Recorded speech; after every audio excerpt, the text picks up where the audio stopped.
কখনো তারা নিজেদের দল নিয়ে ডাকাতিতে যায়, আবার কখনো অন্য দলের সাথে সমন্বয় করে। প্রত্যেকের রয়েছে নিজস্ব ডাকাত বাহিনী। এক একজনের বিরুদ্ধে রয়েছে 1 ডজনের বেশি ডাকাতি মামলা। এমন 4 ডাকাত সর্দারকে গ্রেফতার করেছে সিলেট জেলা পুলিশ। সোমবার তাদেরকে আদালতের মাধ্যমে কারাগারে প্রেরণ করা হয়েছে।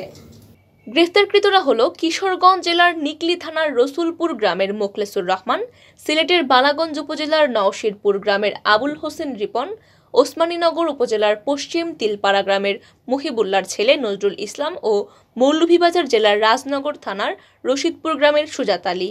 পুলিশ জানায়, ওসমানীনগরের ভাগলপুরে ডাকাতির প্রস্তুতিকালে মোখলেস, রিপন ও সুজাতকে আটক করা হয়। পরে তাদের দেওয়া তথ্য মতে তাদের আরেক সহযোগী নজরুলকে গ্রেফতার করা হয়। তাদের কাছ থেকে একটি চাকু, 2টি বড় ছোরা, একটি চাপাতি, একটি কুড়াল ও ডাকাতি কাজে ব্যবহৃত একটি মোটরসাইকেল জব্দ করা হয়। সূত্র জানায়, আটককৃত 4 জনই ডাকাত সর্দার। তাদের নিজস্ব বাহিনী রয়েছে। কখনো তারা নিজস্ব বাহিনী নিয়ে ডাকাতিতে যায়, আবার কখনো যৌথভাবে ডাকাতি করে।